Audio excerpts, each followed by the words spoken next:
One of the questions I get asked all the time is, how large should my solar battery be? Choosing the right battery size is one of the most important parts of building a solar system because the battery is usually the biggest investment you'll make. Buy a battery that's too small, and you could run out of stored power when you need it most. Buy one that's much larger than necessary, and you may spend far more money than you need to. In this video, I'll show you a simple way to calculate the right battery size for both off-grid and grid-tied solar systems. We'll go through the math step by step using real examples so you can easily apply the same method to your own setup. Let's begin with an off-grid system. When you're completely off the grid, you don't have the utility company to fall back on. That means your battery bank has to supply all of your electricity whenever your solar panels are not producing enough power. For example, if you have several cloudy days in a row, your battery becomes your only source of energy. That's why off-grid systems normally require much larger battery banks than grid-tied systems.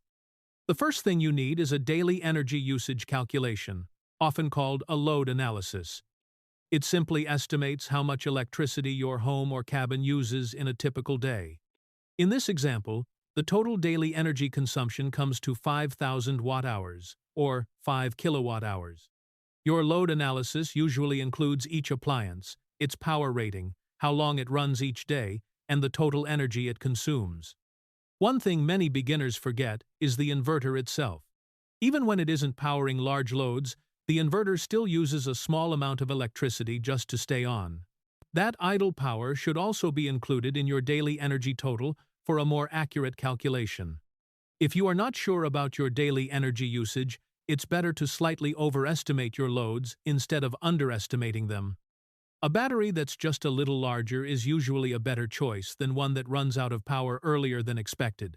Now that you know your daily energy usage, the next step is deciding how many days you want your battery to keep everything running without any help from the sun. This is known as your days of autonomy. For an off-grid system, many people choose 2 days of backup, but I generally recommend planning for 3 days whenever possible.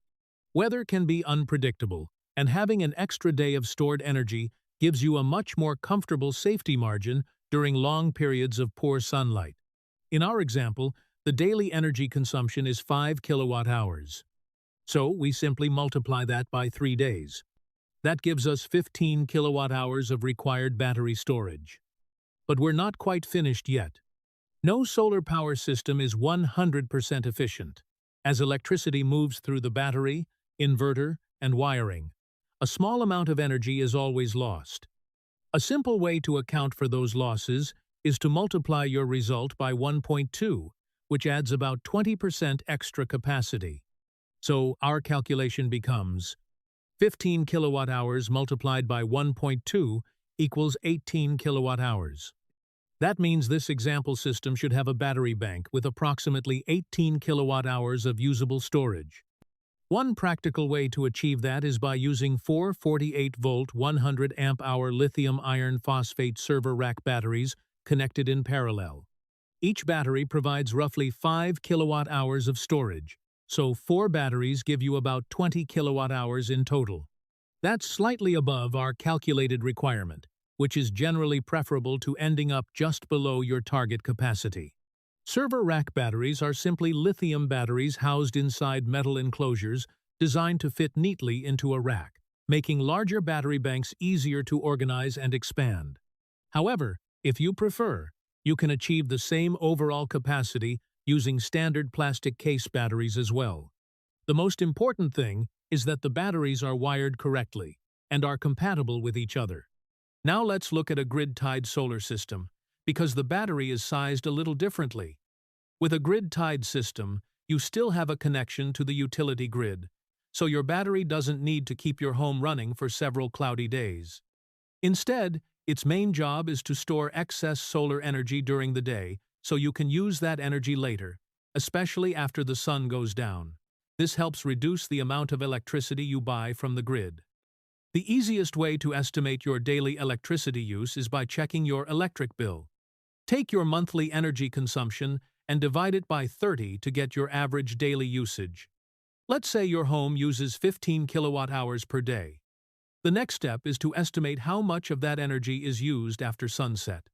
Every home is different, but in this example, we'll assume that about half of the daily consumption happens during the evening, overnight, and early morning. That means your battery needs to supply 7.5 kilowatt-hours instead of drawing that energy from the grid. Your own number may be higher or lower depending on your daily routine. For example, running high-power appliances like the washing machine or dishwasher during the daytime, when your solar panels are producing electricity, can reduce the amount of battery storage you actually need. In this example, the 7.5 kilowatt-hours covers things like evening cooking, lighting at night, and the appliances you use before the sun comes up the next morning. If you're unsure how much electricity you use overnight, many modern electricity meters or monitoring apps can help you estimate that number more accurately. Now, let's calculate the battery size. Just like we did with the off-grid example, we'll include system losses by multiplying the required energy by 1.2. So, 7.5 kilowatt-hours multiplied by 1.2 equals 9 kilowatt-hours. That means a battery bank with around 9 kilowatt-hours of usable capacity would meet this example's nighttime energy needs. A simple option would be two 48-volt 100 amp-hour server rack batteries, giving you roughly 10 kilowatt-hours of total storage, which comfortably covers the calculated requirement. Now, what if you have a grid-tied system but also want backup power when the grid goes down? In that case, you simply size the battery the same way we did for the off-grid example, based on how many days of backup you want. Let's use the same house that consumes 15 kilowatt-hours per day. If you want enough stored energy to power those loads for 2 full days during a power outage, the calculation is straightforward. 15 kilowatt-hours multiplied by 2 days equals 30 kilowatt-hours. Then we include system losses by multiplying by 1.2. That gives us a required battery capacity of 36 kilowatt-hours. A practical solution would be 7 48-volt 100 amp-hour server rack batteries, which provide about 35 kilowatt-hours of total storage. That's very close to the calculated requirement and would typically cost around $6,000, depending on the brand and where you buy them. One important thing to check is your inverter. If you expect your battery to power your home during a blackout, your inverter must support an essential loads output, sometimes called a backup output. Without this feature, most grid-tied inverters automatically shut down when the utility grid fails. This safety function is called anti-islanding, and it's designed to protect utility workers by preventing electricity from feeding back into the grid during an outage. Let's finish with a couple of important battery notes. All of the examples in this video are based on lithium iron phosphate batteries because they currently offer one of the best combinations of cost, safety, cycle life, and overall value for most residential solar systems. Sodium-ion batteries are an interesting technology, and they continue to improve. But for most homeowners today, lithium iron phosphate is still the more practical and cost-effective choice. You may also hear people say that you should only use 80% of your battery's capacity to extend its lifespan. While operating within a smaller depth of discharge can increase battery life, modern lithium iron phosphate batteries are designed to handle deep cycling, and the built-in battery management system already helps protect the cells from harmful overdischarge. For many homeowners, using the battery's full rated capacity is still a practical and cost-effective approach, especially when the system is properly configured according to the manufacturer's recommendations. So here's a simple way to remember everything we covered today. For an off-grid solar system, take your daily energy consumption, multiply it by your days of autonomy, then multiply the result by 1.2 to account for system losses.